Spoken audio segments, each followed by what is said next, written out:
अस्सलाम वालेकुम। मेरा नाम डॉक्टर नवीद अहमद शेख है और मैं अमराज़ क़ल्ब का माहिर हूँ। मैं दिल के शोबे के में का माहिर हूँ। अब आज की जो वीडियो का हमारा उन्वान है, आज की जो वीडियो है वो क्यों बनाई, मैं क्यों बना रहा हूँ, क्योंकि मैं काफ़ी दिनों से मीडिया पे इनएक्टिव हूँ, नहीं आ रहा हूँ बिकॉज मेरी कुछ फेलोशिप्स चल रही हैं, कुछ इंटरनेशनल डिप्लोमास चल रहे हैं हार्वर्ड यूनिवर्सिटी के अंदर, तो मैं उसमें इतना मसरूफ़ हूँ कि मैं कुछ नहीं कर पा रहा हूँ। लेकिन कल जब मेरी बहन नौशीन की सुसाइड की खबर मुझे मिलती है, जो चांटका मेडिकल यूनिवर्सिटी के अंदर पढ़ रही थी लाड़काना में, तो मेरा दिल दहल जाता है। क्योंकि मैं भी ऑब्वियसली एक मेडिकल स्टूडेंट रहा हूँ और मैंने भी वही वक्त गुजारे हैं, मैं भी उन्हीं हॉस्टल्स के अंदर रहा हूँ तो मैं इस चीज़ को समझ नहीं पाया, बर्दाश्त नहीं कर पाया। इसलिए ये बहुत ज़रूरी था कि कुछ सवालात मैं मीडिया के सामने, स्पेशली उर्दू मीडिया के सामने, जिसने इस मामले को बहुत अंडर कवर रखा है, उसको उस तरह की कवरेज नहीं थी जिस तरह की देनी चाहिए थी। दूसरा, मैं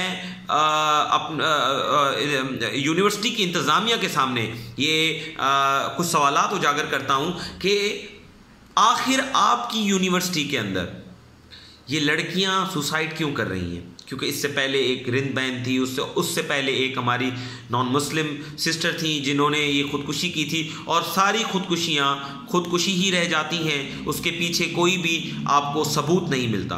तो बात को बढ़ाते नहीं है, यहीं पे बात करते हैं ताकि जो है इसका कुछ ना कुछ हल निकला जाए। देखिए, मैं भी एक यूनिवर्सिटी में पढ़ा हूँ और मुझे पता है कि किस तरह का स्टडी का स्ट्रेस होता है। बिल्कुल होता है, लेकिन स्टडी का स्ट्रेस आपका साल के पहले लाइक फर्स्ट ईयर और सेकंड ईयर में होता है। जिस हमारी बहन ने खुदकुशी की है वो थर्ड प्रो फोर्थ ईयर के अंदर थी, ठीक है। वो कोई फर्स्ट ईयर और सेकंड ईयर की स्टूडेंट नहीं थी, नंबर वन। नंबर टू, क्यों सिर्फ लड़कियों को स्ट्रेस है? सीएमसी की ये सेकंड और थर्ड सुसाइडल जो है इवेंट सामने आया है, सुसाइडल एक वो वाक़या सामने आया है, तो कैजुअलिटी सामने आई है। मुझे ये ज़रा बताएं कि क्यों सिर्फ क्या पढ़ाई मुश्किल लड़कियों के लिए है, या अगर आप बात करते हैं एंजाइटी और स्ट्रेस और डिप्रेशन की, तो क्या डिप्रेशन की बीमारियां सिर्फ औरतों में ज़्यादा होती हैं, मर्दों में ज़्यादा नहीं होती? तो आखिर क्या वजह है कि चांटका मेडिकल यूनिवर्सिटी के अंदर जो लड़कियां हैं वो सुसाइड करने पर मजबूर हो जाती हैं? इसको इस नज़रिए से देखने की ज़रूरत है। और वहाँ की जो वाइस चांसलर हैं वो खुद एक फ़ीमेल हैं, उनको ये चाहिए कि वो इस चीज़ की प्रॉपर एक जो है इन्वेस्टिगेट करें। लास्ट टाइम भी जो हमारी नॉन मुस्लिम सिस्टर के साथ हुआ था, उस वाक़े को दबा दिया गया था, उसके बारे में बहुत अनाप शनाप और गलत और घटिया और मनगढ़ंत किस्म की बातें की गई थी, जिसकी वजह से उनके घर वालों ने वो इन्वेस्टिगेशन को करना ही गवारा नहीं समझा। उनकी पंचायत ने उनको इनकार कर दिया कि आप उसको जो है बस आप इस बात को इधर ही दबा दें। क्योंकि ऑब्वियसली होता क्या है, जब कोई लड़की खुदकुशी करती है तो उसको किसी ना किसी गलत बात के साथ मुंसलिक कर दिया जाता है ताकि उसके घर वाले जो हैं वो उस चीज़ को छोड़ दें। तो मेरे ये सवालात कि क्या लड़कियां ही सिर्फ खुदकुशी कर रही हैं सीएमसी में, तो क्यों कर रही हैं?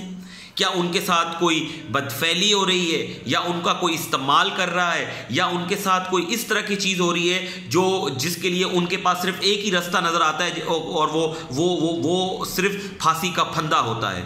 तो प्लीज़ मेरी रिक्वेस्ट है कमिश्नर लाड़काना से, एसपी लाड़काना, एसएसपी लाड़काना से, डीआईजी लाड़काना से कि वो इस वाक़ये की प्रॉपर इन्वेस्टिगेशन करें। और मेरी रिक्वेस्ट है एफआईए से और उन सब एजेंसी से कि इस वाक़ये को प्रॉपरली इन्वेस्टिगेट करें कि जो आपका एसेट है, डॉक्टर्स आपके मुल्क का एसेट हैं, अगर वो फूल क्यों खिलने से पहले ही मुरझा जाता है? आखिर ऐसी क्या वजह है? ऐसा कौन सा भूत, ऐसी कौन सी चुड़ैल या ऐसा कौन सा असर है सीएमसी की हॉस्टल्स में जो लोगों को खुदकुशी करने पर मजबूर कर देता है?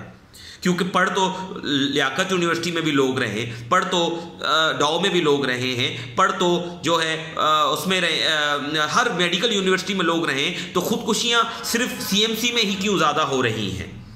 ये सवाल का जवाब एडमिनिस्ट्रेशन को देना होगा। और अगर वो इसका जवाब ये देते हैं कि बच्चों को पढ़ने में प्रॉब्लम है, हमारे पास तो आप ये बताएं कि इस तरह आपने क्या मयार सेट किया? आखिर आपने ऐसा क्यों नहीं अपने बच्चों को प्रिपेयर किया कि उनको फांसी के फंदे की चीज़ जो है वो आसान लगती है बजाय पेपर्स और एग्जामिनेशन, जो कि मैं नहीं मानता, लेकिन अगर वो ये एक्सक्यूज़ देते हैं तो क्यों आप, उसमें भी आपका कसूर है क्योंकि आप अपने बच्चों को प्रिपेयर नहीं कर रहे हैं। हमारे डेमोस्ट्रेटर्स, हमारे लेक्चरर्स, हमारे असिस्टेंट प्रोफेसर्स बच्चों को पढ़ा नहीं रहे हैं, उसमें हमारे बच्चों का कसूर नहीं है, उसमें हमारे टीचर्स का कसूर है। तो अगर कभी कोई टीचर ये कहता है ना कि बच्चा कमज़ोर है, तो भाईजान ये आप समझ लें कि टीचर अगर बच्चे पे कसूर डाले तो उसका मतलब ये है कि आपके पढ़ाने में कोताही है, आपको पढ़ाई छोड़ देनी चाहिए, आपको पढ़ाना छोड़ देना चाहिए, ना कि उस बच्चे को आप कहें, क्योंकि आपको रखा इसलिए गया है क्योंकि अगर आप पढ़े लिखे और होशियार बच्चों को पढ़ाएंगे तो इसमें आपकी महारत क्या है? आपकी महारत तो तब है ना जब आप एक बिलो एवरेज बंदे को डॉक्टर बनाएं। तो इसलिए मेरी इल्तजा है हर उस सुनने वाले से, हर उस कान से, हर उस दिल से, हर उस दिमाग से जहाँ तक मेरी आवाज़ पहुँच रही है, प्लीज़ इस सवालों को हर मीडिया, हर जगह पे फैलाएं ताकि हमारी जो बहन नौशीन है उसको इंसाफ मिल सके।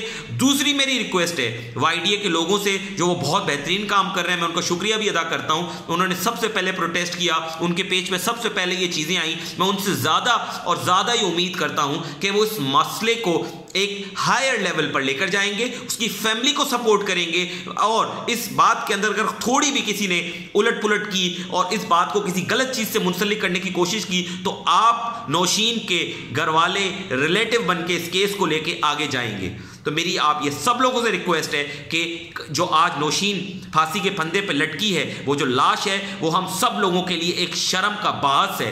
तो एज अ इंसान, एज अ मुस्लिम, एज अ डॉक्टर, एज एक हम्बल डॉक्टर और दिल और गुर्दा रखने वाला डॉक्टर, मैं आप सब लोगों से ये रिक्वेस्ट करता हूं कि प्लीज़ और प्लीज़ और प्लीज़, अगर आपके अंदर अभी भी दिल की धड़कन धड़क रही है तो नौशीन का साथ दें और इस आवाज़ को फैलाएं, नौशीन के लिए आवाज़ उठाएं और इंतज़ामिया से और गवर्नमेंट से ये मांग करें कि इस वाक़े की प्रॉपर इन्वेस्टिगेशन होनी चाहिए।